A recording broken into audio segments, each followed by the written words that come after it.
Most of us were never really taught how our cycles actually work, what's normal, what's not, or how those patterns connect to our overall health. But your menstrual cycle is more than just a period every month. It's like a built in report card for your hormones, your nutrition, and even your stress levels. Understanding what the menstrual cycle reveals can offer more powerful insight into fertility, hormone balance, and overall well being. Welcome to the Fertility Café, where we explore the beautiful complexity of modern family building. I'm your host, Eloise Drane, and this is a space for honest conversations about surrogacy, egg donation, and the journey to parenthood. With expert insights and real stories, we're here to guide you through the medical, legal, and emotional aspects of third-party family building. We believe that love has no limits, and neither should parenthood.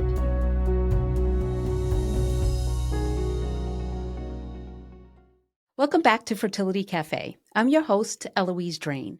In our recent episodes, we've talked a lot about reproductive health, from what happens at your OBGYN visits to what it really means to advocate for yourself in the doctor's office. But today's conversation zooms in even closer to something many of us experience yet really understand in depth: the menstrual cycle itself. For so many people, the cycle is reduced to one question: did you get your period? And that's the end of the conversation. But your cycle actually holds valuable clues about what's happening throughout your body, from hormone shift to thyroid function and even nutrient balance. Learning to interpret those signals can change how you approach your health and fertility altogether. Joining me to unpack this is Lisa Hendrickson-Jack, a certified fertility awareness educator, holistic reproductive health practitioner, and founder of the Fertility Awareness Mastery Mentorship Program. She's also the author of The Fifth Vital Sign, the Fertility Awareness Mastery Charting Workbook, and her newest book, Real Food for Fertility, co-authored with Lily Nichols, RDN. Lisa also hosts the podcast Fertility Friday, where she explores menstrual health, body literacy, and the science behind fertility awareness. Her work has helped countless women understand their cycles that aren't just about reproduction. They're about overall health. Lisa, thank you so much for joining me. I appreciate it. Thank you for having me. So I'm just going to jump right in because obviously fertility awareness isn't exactly something that most people growing up know about. What kind of got you into this space?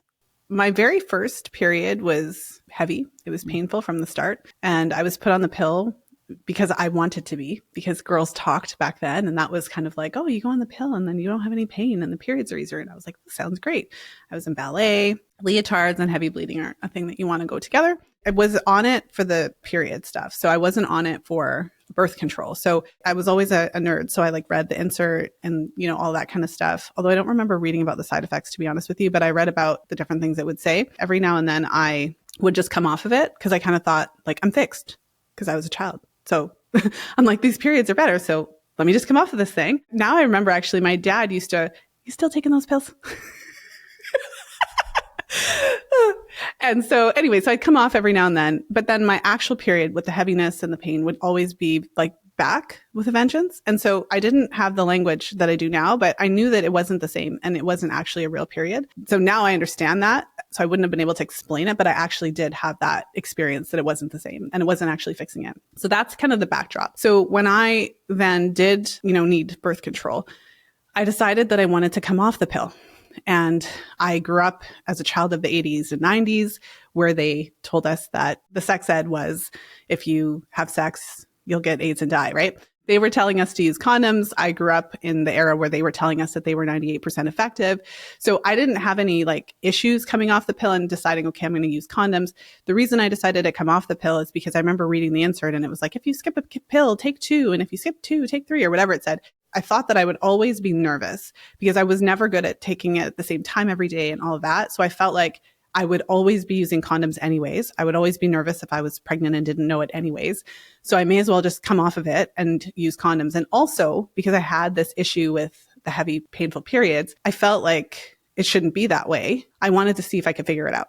So this is what I did. And then it was right around that time that in my first year of university that I discovered charting. I was on my university campus. There was a speaker and she was, she had written a book and she read her book. And the book itself wasn't totally about fertility awareness, but she mentioned that she had learned that she wasn't fertile every day. She could chart her cervical position and like all this stuff, and she could figure it out in her talk. So I went to my women's center on campus. I found my way to Tony Weschler's Taking Charge of Your Fertility. And at the age of 18, 19, that's when I started charting. And so I was charting on my own for a little bit and obviously really fascinated by it.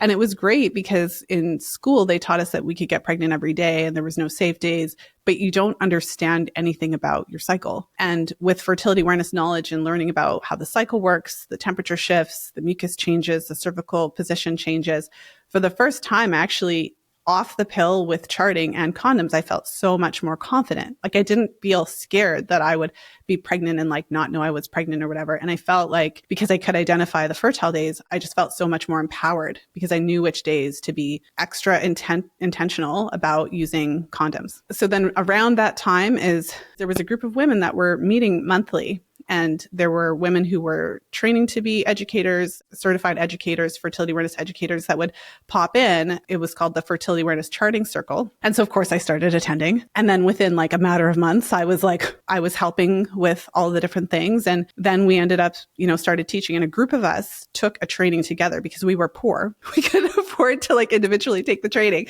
So like a group of us pooled together and we pooled our money together and we asked the teacher if she would teach us all as a group. And so in my very early 20s, I took this training and it was all very grassroots. There was no, keep in mind, I graduated from high school in the year 2000. So there was no apps. There was no social media. There was coffee shops. And then at some point there was Facebook, but all of this was happening before all of that stuff. So we were teaching at a grassroots level. And I remember wanting to make a career out of this, but feeling like there was no way. How would I ever get enough clients? How would anybody find me? How would I ever make enough money to actually make this a career? That was my 20s where it was more grassroots and coffee shop by donation. It was definitely not a full-time gig. It was more of a passion project and all of that. Enter podcasting, social media, internet, online marketing. And that was when I decided when I started the podcast in 2014, that was when I just thought to put it out there. I was like, you know what? This made a really big difference in my life. I started to notice how a lot of women in my age category were having so much trouble conceiving.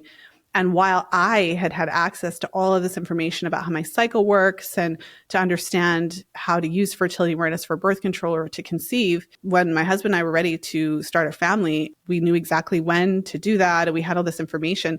But, the average woman still has no idea. So that was why I initially started the podcast, just to kind of put it out there and think, does anyone want to know? And so in 2014, I was the first fertility awareness podcast, period.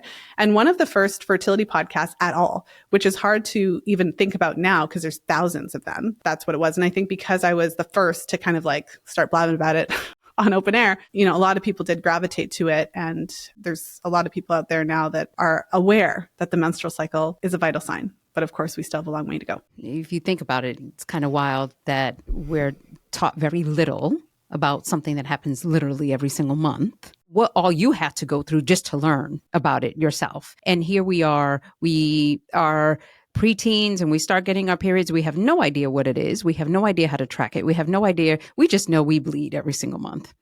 And that's it. That's all we really know. So was there a moment for you when you realized, okay, more people need to know about this? And I know you started the podcast and all of that, but was there a trigger? The specific timing of when I started the podcast would have been after I had my first son. That would have been the trigger because something changes when you become a mom. So there was a couple things from a practical standpoint. Now all of a sudden my time had value. I've always been a very kind of workaholic type A type of individual. I never had any issues with just working a lot. So when I was in university, I would get 2 jobs, right? Because I wanted to save money for school and whatever I needed. And I was always a good saver and all that. But, I would get a job 9 to 5 during that summer season. And then I would also get a job in the evening, I waitressed in the evening and then I would have a 9 to 5. And there was one year where I actually had a weekend job too. So a lot of those early years, I just was always working a lot. And it was my time that I was spending to earn money. And when I had my son, I knew that was over. There was no way I could do days and nights and weekends ever again.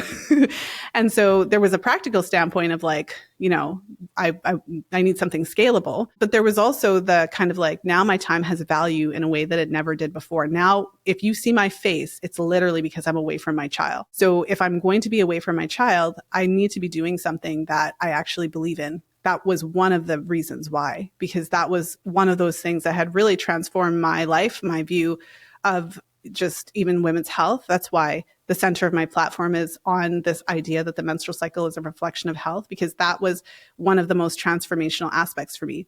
So when I shared my story, I kind of just shared the bones of it. But like I said, I could go on about the story, because one of the things that I found, so I started charting on my own. When I was charting away, I was able to identify my fertile days and all that, but my cycles were on the longer side. So on average, my cycles were kind of like 38 days. Looking back, I think there may have been some insulin resistance, but when I went to the group and I'm bringing my charts, one of the instructors looked at my chart and she's like, Lisa, your temperatures are super low. Your cycles are really long. You should have your thyroid tested. And I remember just thinking, how did this woman just look at these dots on this paper? Because back then, no apps. So it's legit like an Excel spreadsheet situation here. And so she's looking at this and telling me all this stuff about my health. And that really transformed, because before I thought it was just cool birth control. And so that moment is probably one of the reasons why we're here. So it's a combination of things, as you can see, the practical thing that a lot of women go through when you have children and you're trying to figure out what to do, because feminism told us we should go to work and work all the time and whatever. And then you have a baby and you're like, what is wrong with you people? And so there was that. So then I had to kind of find another way to be in the world. And the other thing too is that, I wanted to do something that, like I said, like if it's time away from my children, I have to feel like it's worthwhile. Otherwise I'm quitting. Yep. Yeah. Yeah. No, I hear you. When you talk about the cycle being a vital sign, what does that actually mean in English? Just in plain English. When we think about the vital signs, the common vital signs that our, medical providers are looking at, we're thinking about things like our body temperature. We're thinking about things like our heart rate or our respiratory rate or our blood pressure. If you think about any of those vital signs, if you go to the doctor and he checks your blood pressure, if the blood pressure is too high or too low, it does provide general information that there's something going on, but your doctor would know of some of the common reasons why it would be high specifically. And so that would provide a bit of a roadmap for, okay, it's high. We're going to follow these kind of like testing or whatever we need to do to determine what that might be about and, ways to treat that. And so with the menstrual cycle, it's the same kind of idea. And when we talk about the menstrual cycle as a vital sign, one of the questions that I used to get a lot, people think I'm talking about just the period. But when I mention the menstrual cycle as a vital sign, I'm actually talking about the whole thing. So from your first day of your first period all the way until the day before your next one. And if we break the cycle down into its parts, we do have the period, and then we have the pre-ovulatory phase. So from, when your period is done, we have until you're ovulating.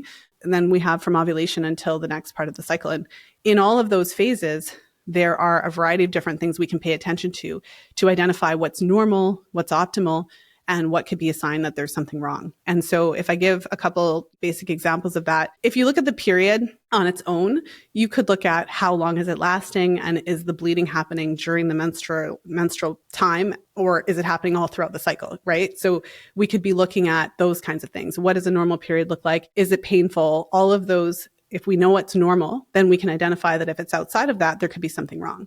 If we're looking at even something as basic as cervical fluid patterns. So in the menstrual cycle after your period, that's when your estrogen starts rising as your follicles start developing because they are preparing for ovulation. And as that estrogen rises, that's what stimulates our cervix to produce cervical fluid. And so that looks like either the creamy white hand lotion or the clear, stretchy, raw egg white type cervical fluid. And when we know what's normal, we know that we, should expect to have mucus anywhere from 2 to 7 days leading up to ovulation.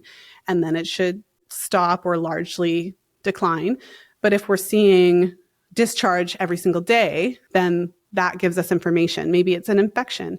Maybe, there's a different issue going on there. And even the length and duration of the cycle. So knowing that healthy cycle averages about 29 days and 24 to 35 days, if we're seeing that, the cycle's always 45 days or 50 days, or you lost your cycle altogether and you're of reproductive age, So that in general tells us that there's something going on. But if it's long and irregular, that could be a sign of PCOS or something like that, where we have insulin resistance and glucose intolerance, in a lot of different cases.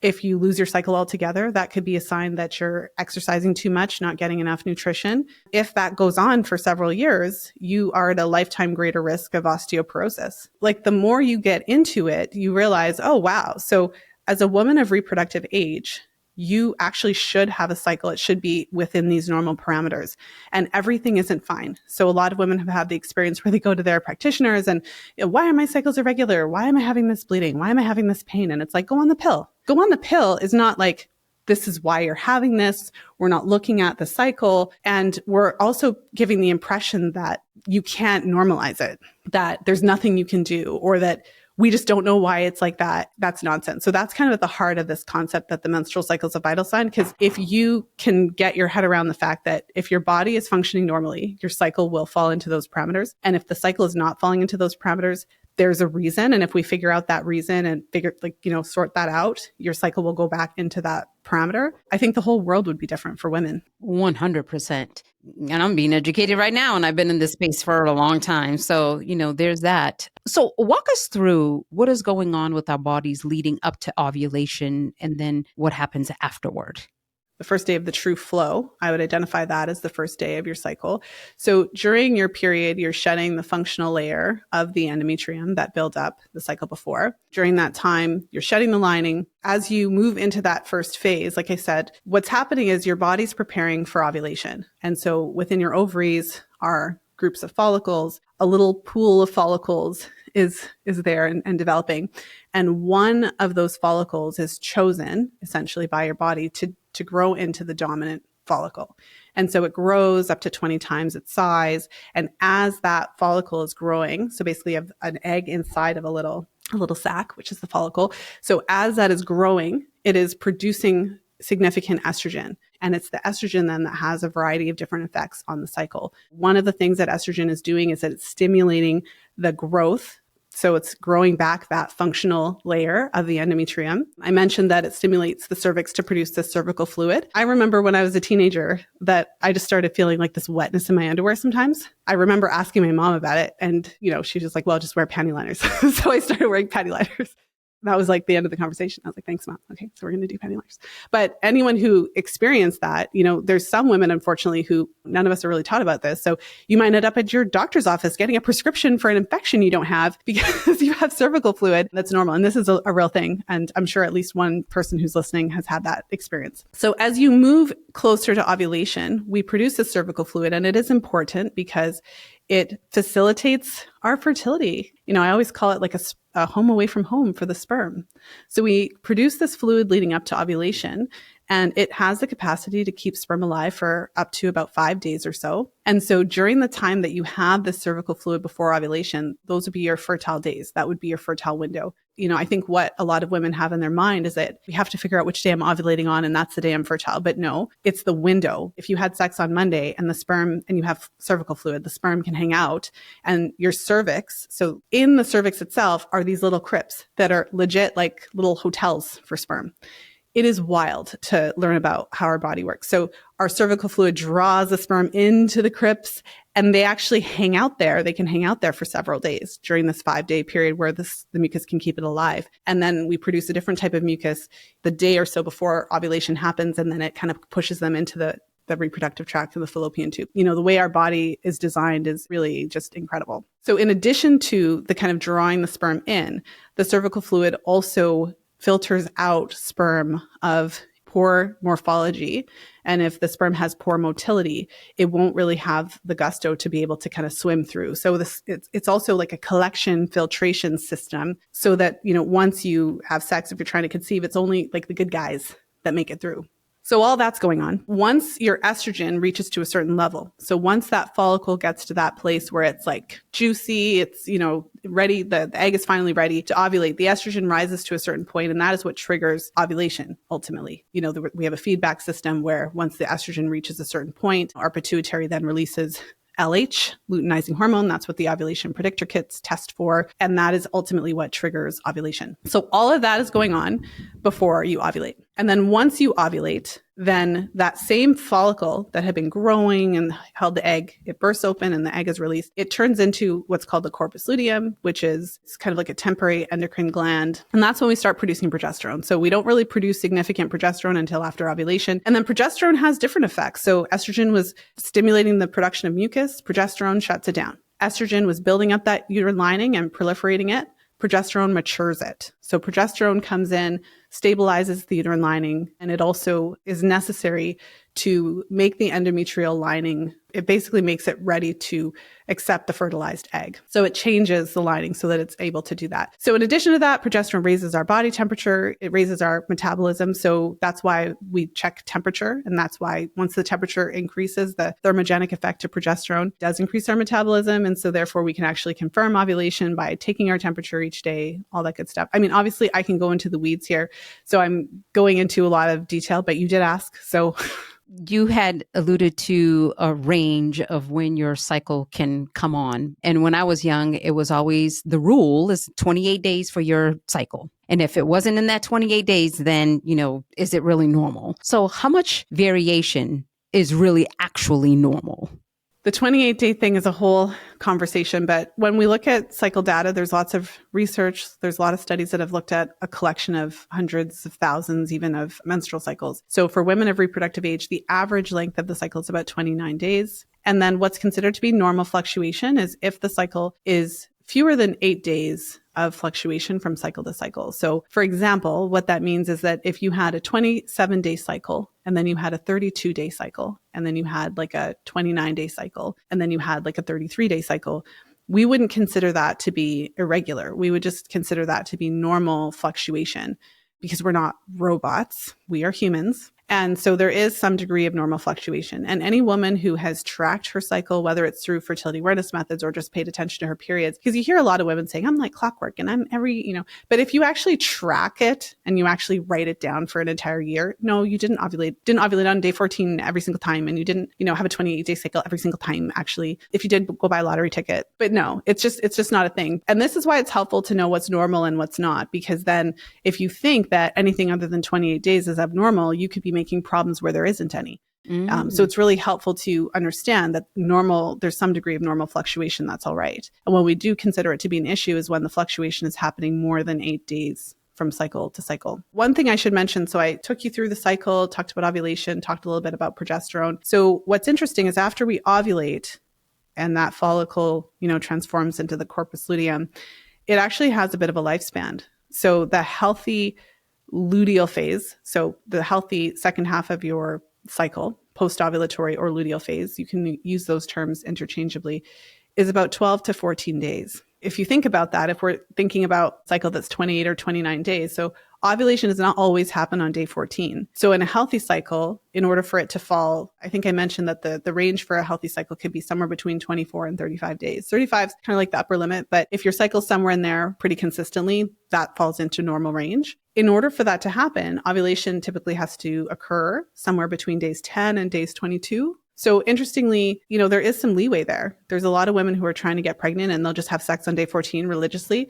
Maybe they ovulate on day 19. So tracking is really helpful. I do a program for women's health professionals, and it's a very practical program. So the women in the program who are of reproductive age and cycling, part of the program is that it's a mentorship. So part of the program is to actually chart and to go through those charts in class. And then we have a practicum component where they're sharing their clients' charts with permission anonymously and all those kinds of things. And one of our practitioners brought a chart from a client that was really interesting. So this client's cycles were like 28 days.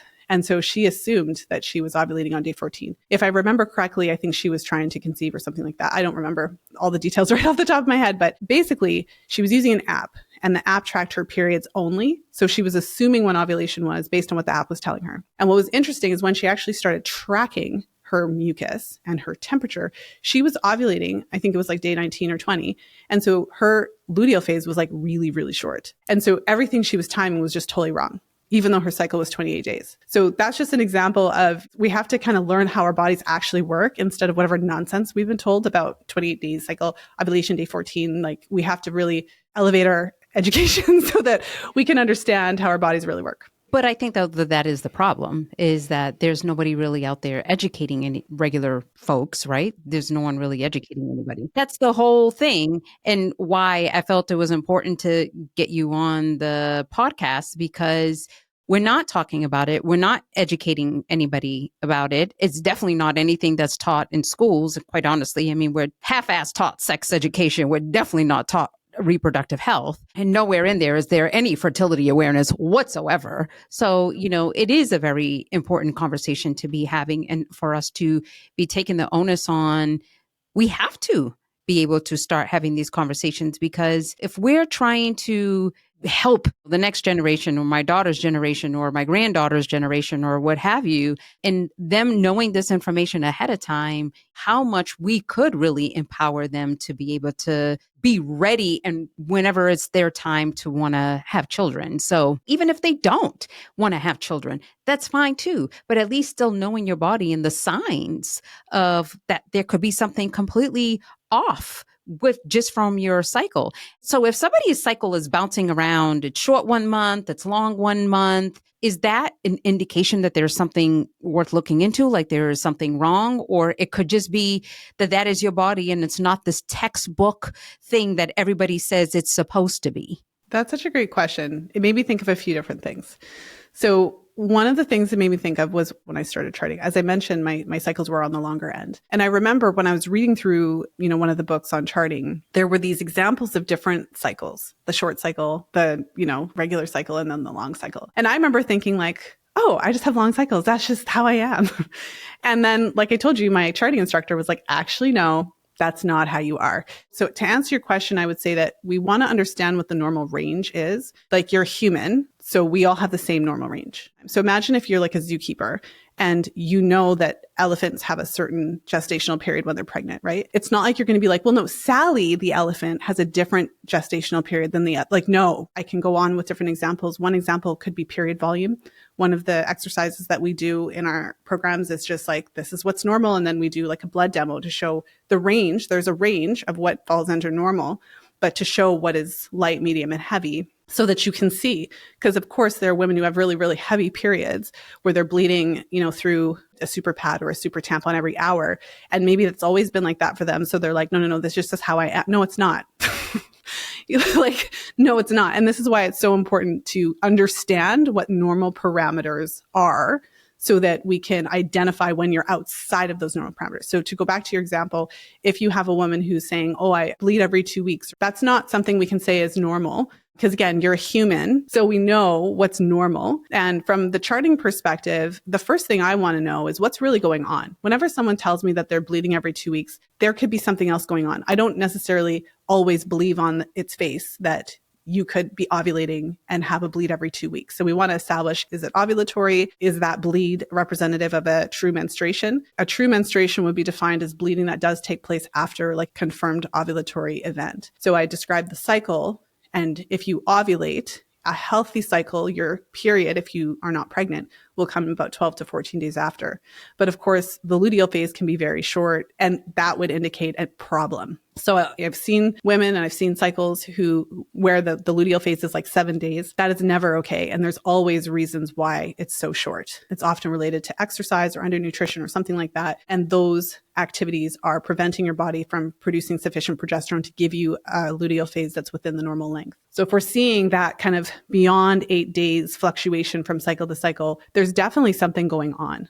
Well, that's definitely interesting. Now, and you had talked about you being on birth control in the beginning, right? And how does the birth control work in all of this? And then there's a two-part question. How does it work with all of this? Because I think that people don't understand. You think like it's birth control is just preventing me from getting pregnant. Yeah, but there's a lot more to it. And then what happens when someone comes off birth control? Because a lot of women are surprised when their cycles don't immediately fall back into place where it was before.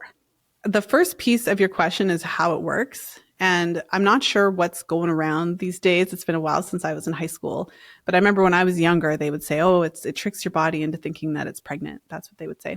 I just talked about how the cycle works. There's different types of hormonal birth control. So I think the most common are the combined oral contraceptive, and that means the combination of synthetic estrogens and synthetic progestins. But there are, methods that are progestin only and things like that. The majority of what I'll talk about is related to the regular, like the pill, the patch, the formulations that have the combination of synthetic estrogen and progestin. The primary mode of action for that type of birth control is to suppress ovulation. So they work by interfering with that natural communication that is happening between your hypothalamus, your pituitary gland, and your ovaries. And so ovulation is suppressed. If there's no egg, there's no baby. Mm-hmm. So that's one of the reasons why it can be so effective. One of the secondary modes because that's not the only function.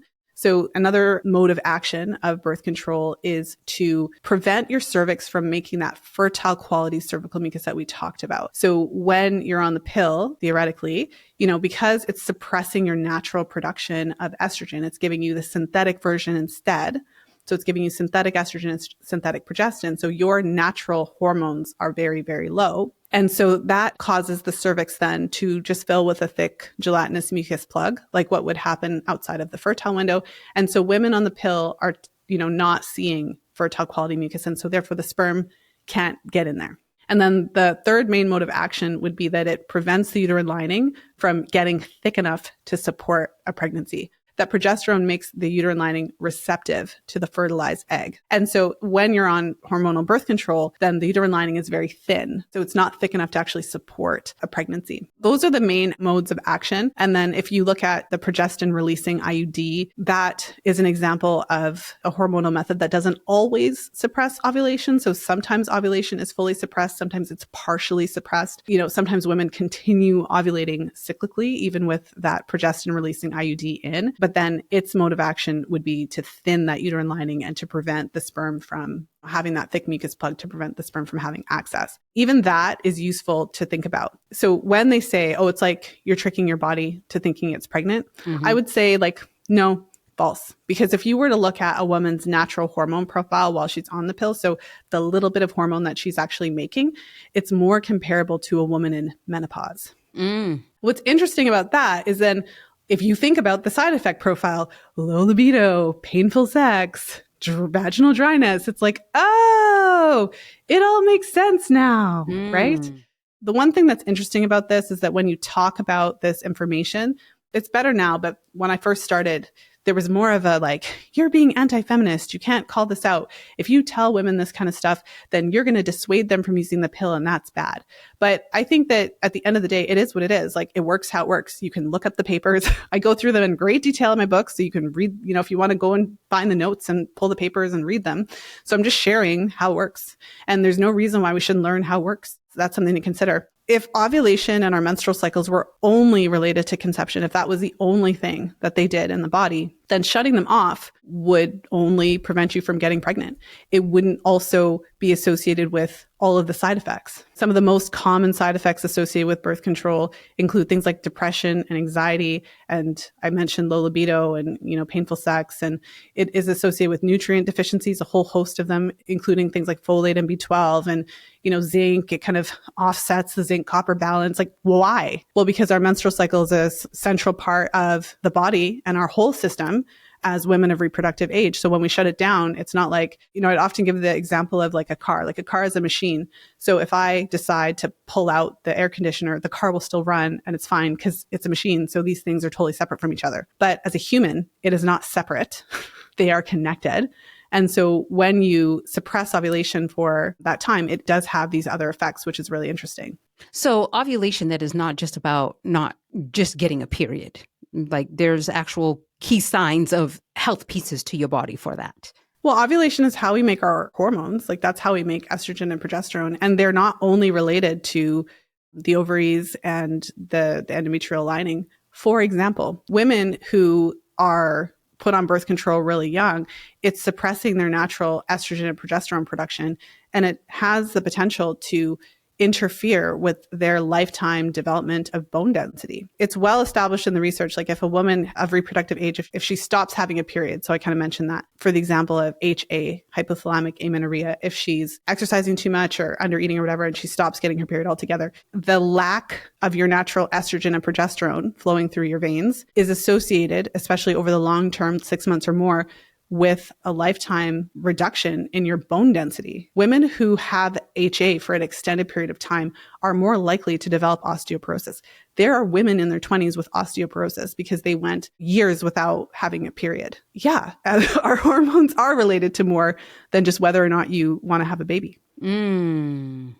So why do you think they push? Between like a 25 and $30 billion a year industry is hormonal contraceptives with a B. And I do know people that were on various birth control or whatever, and it wasn't the pill or an IUD. There's other ones out there that they were on it for these shots for an extended period of time and now experiencing osteoporosis. I can be friendly and cordial with the other, like some of the other methods, but when it comes to the shot, I feel like it's all hands. I am not a fan. If we look at the research, it's certainly associated with a really high side effect profile and also a very long post-contraceptive transition phase. So there was another part of your question, which is a whole other situation, but the other part of your question was around coming off and what happens. So in my research, I've looked at, there's a temporary period of subfertility post-pill. That does not mean that pregnancy is not possible. It just means that there's a temporary period of subfertility while your body bounces back. So as I mentioned, one of the primary modes of action for most hormonal contraceptive methods is to suppress ovulation. You know, if you're suppressing ovulation, what happens? A few different ways to look at this phenomenon. And one of the interesting lines of study is to see the impact of the pill on ovarian reserve parameters. So, you know, if you're trying to conceive and it's not happening, you're going to go and get a bunch of fertility tests done. And that's when they're testing those ovarian reserve parameters. And that's things like your AMH levels, anti-Mullerian hormone, your antral follicle count, and even your ovarian volume. When you're on the pill, it's suppressing ovulation. So your ovaries are dormant. And those studies are kind of scary because they show that the ovarian volume, the size of your ovaries, it reduces by 50%, meaning the ovaries shrink a little. Because again, they're dormant. And then the ovarian reserve parameters, like the AMH levels, are quite a bit lower. Like, how could they not be? The ovaries are dormant. This is one way that we know that there's this temporary suppression. And then there's some of the studies that I've shared in my different writings. There was one study that was really interesting because they looked at a group of women who were wanting to have fertility preservation done. And so fertility preservation is like when you're young and you pay all this money to have them take out your eggs, right, and freeze them. What they found was that if a woman was on the pill and she came off the pill and then immediately got the procedure done, she would have not as great results. Like, so when they gave her the stimulation drugs, you know, she wouldn't have as many eggs. You know, the pill suppresses those ovarian reserve parameters. So she would have a lower antral follicle count. She'd have a lower AMH level. And these are two factors that are associated. If those levels are good and you do IVF stimulation, then those numbers are associated with better results in terms of how many eggs they're going to retrieve. And again, it makes sense because the ovaries are dormant. So in the same group, they had the test group, they would test their ovarian reserve parameters monthly. And so they did that for about half a year, 6 to 7 months, if I remember correctly. And so by month 6 and 7, those ovarian reserve parameters, they normalized. They were in the normal range. And so the researchers came to this conclusion that if a woman wants to have fertility preservation done, they should consider coming off the pill several months earlier so that they would have to give their parameters a bit of time to rebound so that there would be a better result, right? They would stimulate better and they would get more eggs, more bang for the buck. Yet that logic is never applied to women who are trying to conceive naturally. Interesting. So there's other lines of study that would support what I'm saying about this temporary period of subfertility. One of the ways, like some studies just look at cycle parameters. So I just kind of went through the cycle, you know, and I talked about average 29 days, you know, got your period and then you got your mucus, and you ovulate. You got the different phases of the cycle. So there's some studies that just look at, okay, so you have women who've never taken the pill. There's a study that I've talked about a lot. And so they had, you know, between like 200 to 250 women who never used the pill, had them track their cycles, and they're tracking not just the overall length, but they're tracking the pre and post ovulatory phases. So you can actually see the length of that post ovulatory phase versus the pre ovulatory phase, et cetera. And even mucus they were looking at. So women who had never used the pill and then women who had used the pill for 2 years or more, and they came off. And so they basically tracked them cycle over cycle until to see how long it would take before their parameters normalized. So the women off the pill, the first cycles tended to be a little bit longer because sometimes it can take a little bit of time before you ovulate the first time. The pre-ovulatory phase, like the time between period to ovulation, that phase was longer for a period of time. And the post-ovulatory phase, especially within the first 2 to 3 cycles off the pill, tended to be a lot shorter. And like when you look at the data, because they kind of compare it side by side, it took about 9 to 12 cycles before the women who had used the pill, before their parameters were pretty much indistinguishable from the women who had never used it. I just want to stress, like, this study was not testing if they could get pregnant or not. So, Right. I'm not saying these women couldn't get pregnant, but I'm saying there's different ways we can look at, is there a temporary suppression of fertility? Is there an effect on fertility? I've been working with women for many years, and in this capacity of cycle tracking, teaching them to chart their cycles for birth control or conception, I've worked with, I don't even know how many women at this point, hundreds, who've come off birth control. So you see that the first couple cycles, like, they're longer, they're not as stable, luteal phase is shorter, mucus production abnormal, often not very much mucus for several cycles until it starts to rebound again. And that is interesting because it lines up with the study on the ovarian reserve parameters. Like, you're seeing the ovaries kind of like revive and come back to life. And like, you're seeing those hormones like finally kind of get like back into the groove. Mm-hmm. One other line of study that I find to be really interesting and hard to find though. So there's a lot of studies out there that look at the time to pregnancy post-pill. And so what I found is that a lot of the studies, they'll give you one number. They'll look at a group of women and they'll say at the 12-month mark, 70 blank % of women conceived. And therefore, the pill is a reversible contraceptive method and there's no effect on fertility. But they give you the 12-month mark. If you look at the fine print, if you pull out the study and read it, anybody who had any cycle irregularities, any type of problems are excluded from the study, just so that you know. How many women are put on birth control because of cycle issues, cycle irregularities, hormonal imbalances, anything, right? But all of you guys are excluded from that study. So they're telling you, up to 80% of you guys are just going to conceive within a year, no problem. But by the way, you weren't included in the study. Okay. So then the other thing is that they're saying at the 12-month mark. So there was a study that I've shared quite a bit about, one of the rare ones that actually broke it down month over month. So they had women who were using condoms, obviously a non-hormonal method, you just take off the condom, versus the combined oral contraceptive versus a shot versus the hormonal IUD. So they had several hormonal methods that they were comparing to condoms, the non-hormonal method. What was really interesting is that they define long-term use as 2 or more years in that study. If you use the pill for 2 years or more, that is considered long-term use. So for those long-term users, on average, it took twice as long for conception. So the women who were using condoms and stopped, on average, conceived within 4 months, on average. The women who came off of the combined oral contraceptive, on average, it was 8 months. The shot, on average, was 15 to 18 months for long-term use. And the IUD was about twice. It was about 8 months as well. This is where I always feel like, because I've read all these papers and then, they'll want to say like, you don't want to scare women, I don't have the patience. We have been taught for our entire lives that we can get pregnant any day. I have not met a 20-year-old who's like not like married and trying to have a baby, who's not absolutely terrified, just terrified. When she comes off the pill, she's okay for like 2 months. But when she's not pregnant, even in month 3 and 4, she's already freaking out a little bit and thinking that there's something wrong with her. Nobody told her about this transition phase.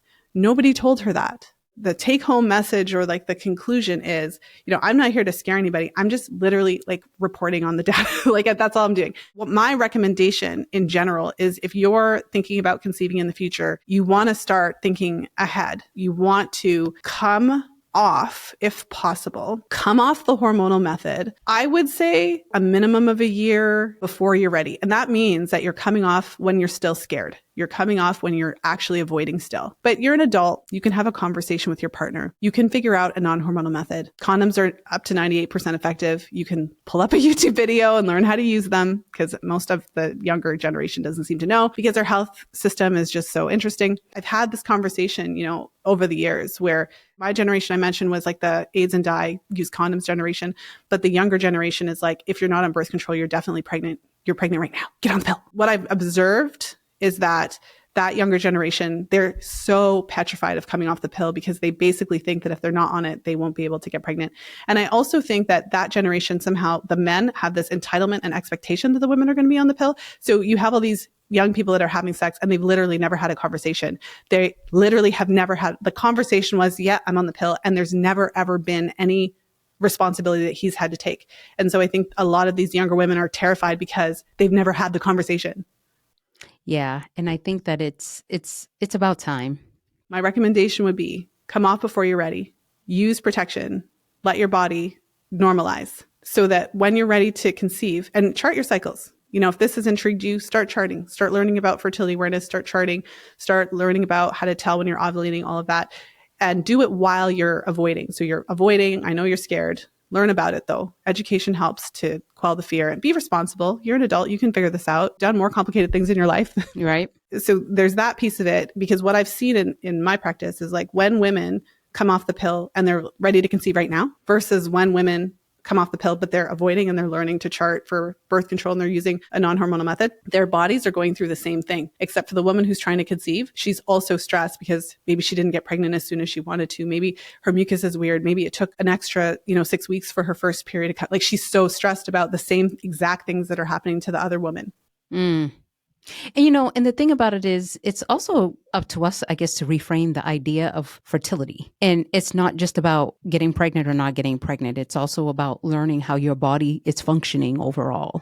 Well, and understanding that part of having a healthy body, just like part of having healthy blood pressure or a good respiratory rate, like part of being a healthy adult female is having a menstrual cycle that is within normal range. That is an expectation.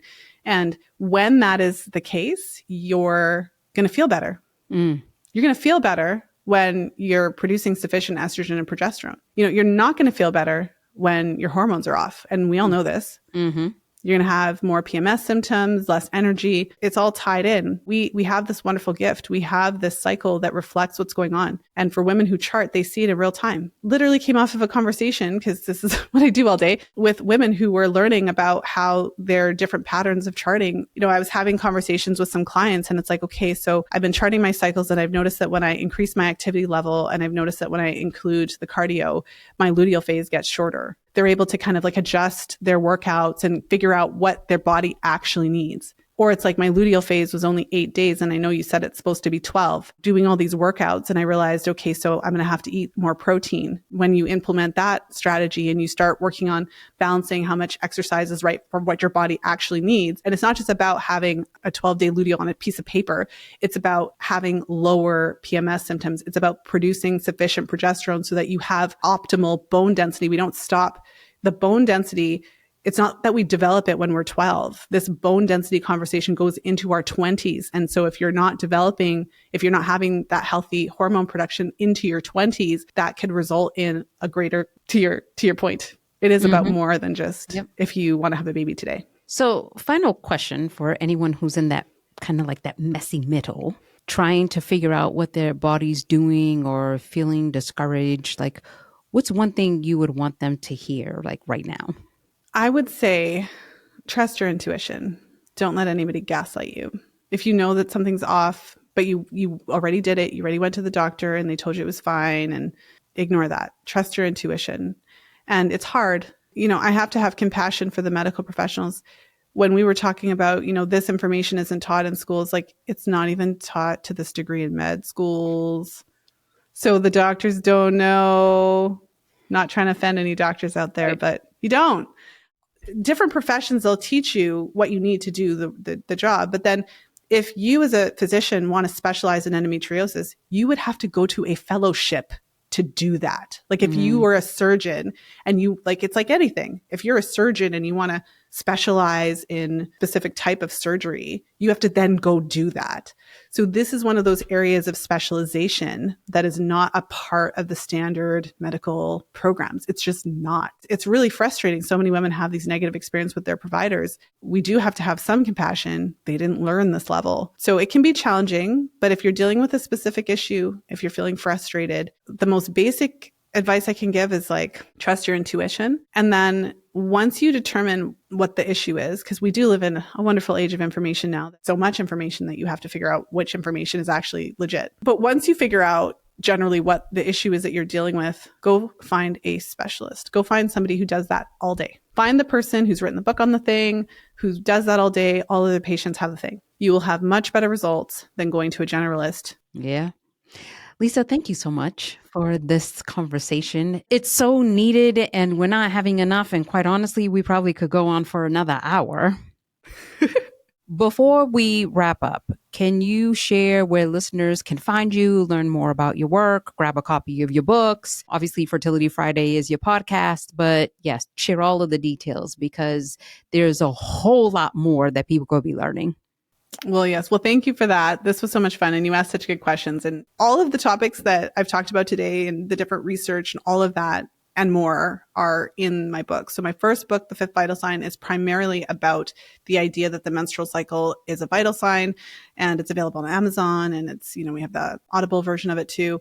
Real Food for Fertility is my most recent book that I co-authored with Lily Nichols, who's a registered dietitian nutritionist. And her and I share a passion for research. We are weirdos. We had so many citations in the book that we chose to include it as a separate PDF download because it would have added like 250 pages to the book. Oh my gosh. There's over like 2,500 notes. Yeah, it's unreal. But the good thing about it is that while there's so much information, it's written in a way that's really approachable. And the thought behind that book is for anyone who is thinking of conception in the future, this is the book that goes into a lot of detail about nutrition. We didn't talk anything about nutrition today, but there's a lot of evidence-based nutritional information in there and all of the things that I talked about as well. So the fertility awareness, and we have an entire chapter on timing sex for conception, an entire chapter on supporting egg and sperm quality. It just goes on and on and on. PCOS has its own chapter. Hypothalamic amenorrhea has its own, there's just a lot of information in there. Realfoodforfertility.com. You can grab the first chapter free. You mentioned my podcast, Fertility Friday. If you search that in your favorite podcast player, there is now another podcast called Fertility Friday. So look for the pink one. That's me. I'm on Instagram at Fertility Friday, and you can find me at fertilityfriday.com. All right. Awesome. Lisa, thank you so much for your time. I appreciate it. And we'll make sure everything is in the show notes with the correct links to the right Fertility Friday. Well, and I should mention that I mentioned it a little bit when we were talking about it. I've moved away from, individual programs as much. And my real passion now is about training practitioners. So kind of going to what you were talking about the difference and getting the word out. I'm at a point in my career where I really realized that the way to get the word out is to train practitioners so that they're able to teach their clients how to chart and then use the cycle as a diagnostic tool and a vital sign. So if you want more information about that, you'll find it on my website as well. Awesome. Thank you so much. I appreciate it. Thanks so much for listening to Fertility Café. If you've enjoyed this episode, be sure to subscribe so you never miss an interview, leave us a review, and connect with us on socials. We're at Fertility Café. Until next time, remember, love has no limits. Neither should parenthood.